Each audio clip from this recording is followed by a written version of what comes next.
بسم اللہ الرحمن الرحیم۔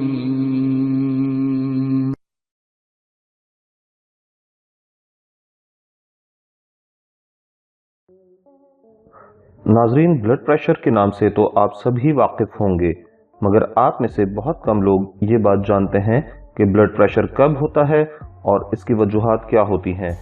اگر آپ کو اس بارے میں علم نہیں تو یہ ویڈیو آپ کو لاسٹ تک لازمی دیکھنی چاہیے۔ ناظرین، ہمارے جسم میں خون جن نالیوں میں سفر کرتا ہے یہ 3 قسم کی نالیاں ہوتی ہیں۔ اس ویڈیو میں ہم آپ کو بتاتے چلیں کہ ان نالیوں کی ایک قسم کو آرٹریز، دوسری کو کیپلریز اور تیسری قسم کو وینز کہا جاتا ہے۔ ناظرین، اس سے پہلے کہ ہم اس حوالے سے تفصیل سے بات کریں، آپ سے گزارش ہے کہ ویڈیو کو لائک کر دیں، ہمارے چینل کو سبسکرائب کریں اور اس معلوماتی ویڈیو کو اپنے دوستوں کے ساتھ لازمی شیئر کریں تاکہ ان کی معلومات میں بھی اضافہ ہو۔ تو چلیے ناظرین، ہم سب سے پہلے آپ کو بتائیں کہ آرٹریز کیا ہوتی ہیں۔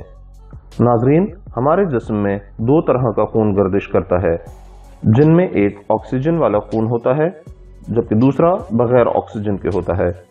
جب ہم سانس لیتے ہیں تو ہوا ہمارے پھیپھڑوں میں جاتی ہے اور اسی دوران ہمارا دل بھی خون کو نالیوں کے ذریعے پھیپھڑوں تک پمپ کرتا ہے اور اسی طرح پھیپھڑوں میں جانے والا خون وہاں موجود آکسیجن کو اپنے اندر جذب کر لیتا ہے اور اسی طرح آکسیجن والا خون بنتا ہے۔ ناظرین، اس عمل کے بعد یہ خون دوبارہ دل کی طرف جاتا ہے اور پھر دل اسے پورے جسم میں منتقل کر دیتا ہے، اور جن نالیوں میں آکسیجن والا خون سفر کرتا ہے انہیں ہم آرٹریز کہتے ہیں، اور آگے جا کر یہی آرٹریز چھوٹی چھوٹی نالیاں بن جاتی ہیں اور انہی چھوٹی نالیوں کو ہم کیپلریز کہتے ہیں۔ ناظرین، کیپلریز کا کام آکسیجن والے خون سے آکسیجن کو جذب کرنا ہے اور دوبارہ اسے سادہ خون بنانا ہے، اور یہی کیپلریز آگے مل کر بڑی نالیاں بناتی ہیں جنہیں ہم وینز کہتے ہیں۔ یہ وینز ہمارے جسم میں موجود خون کو دوبارہ دل تک اور دل سے پھیپھڑوں کی طرف لے جاتی ہے تاکہ آکسیجن جسم میں دوبارہ جا سکے، اور یہ عمل ساری زندگی جاری و ساری رہتا ہے۔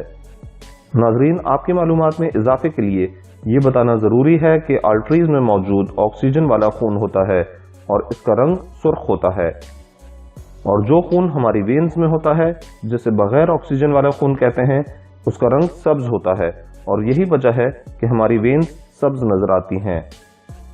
اور جب ہمارے جسم میں کوئی کٹ لگ جاتا ہے اور یہ خون باہر نکلتا ہے تو فضا میں موجود آکسیجن کی وجہ سے یہ آکسیجن والا خون بن جاتا ہے اور اس کا رنگ فوراً سرخ ہو جاتا ہے۔ ناظرین، اب بات کرتے ہیں بلڈ پریشر کی۔ جب ہم اپنی غذا میں چکنائی والی غذا کا اضافہ کرتے ہیں تو ہمارے خون کی نالیوں میں یہ چکنائی جمع ہونا شروع ہو جاتی ہے اور آہستہ آہستہ خون کے گزرنے کا راستہ تنگ ہو جاتا ہے۔ اب پیچھے سے خون جس رفتار کے ساتھ آ رہا ہے اسی رفتار سے آگے گزرے گا، مگر چونکہ چکنائی کی وجہ سے آگے راستہ تنگ ہو چکا ہے تو خون نالیوں میں دباؤ ڈالے گا۔ تو ناظرین، اسی دباؤ کو فشار خون یعنی بلڈ پریشر کہا جاتا ہے۔ ناظرین، بلڈ پریشر کی دوسری وجوہات میں سے ایک خون کا گاڑھا ہونا بھی ہے۔ اسی طرح جب خون پتلا ہو جاتا ہے تو نالیوں پر کوئی دباؤ نہیں ہوتا، تو اسی وجہ سے بلڈ پریشر لو ہو جاتا ہے۔ تو ناظرین، اس مرض سے بچنے کے لیے ہمیں اپنی غذا میں ایسی غذاؤں کا استعمال کرنا چاہیے جس سے ہمارے خون کی نالیوں میں چکنائی جمع نہ ہو اور نہ ہی خون زیادہ گاڑھا ہو۔ ناظرین، میں آپ کو یہاں یہ بات بھی بتاتا چلوں کہ بلڈ پریشر کے مریضوں کو دیگر ادویات کے ساتھ ڈاکٹرز زیادہ پانی پینے کا مشورہ اس لیے دیتے ہیں تاکہ خون پتلا ہو اور نالیوں پر کم سے کم دباؤ ڈالے۔ دوستو، اگر آپ کے علم میں اس حوالے سے کوئی اور معلومات ہوں تو نیچے کمنٹس میں ہمیں ضرور آگاہ کریے گا اور اپنی قیمتی رائے کا اظہار بھی ضرور کریں۔ ویڈیو اچھی لگی ہو تو لائک کریں اور یہ قیمتی معلومات اپنے دوستوں کے ساتھ بھی شیئر کریں، اور چینل سبسکرائب کرنا نہ بھولیں۔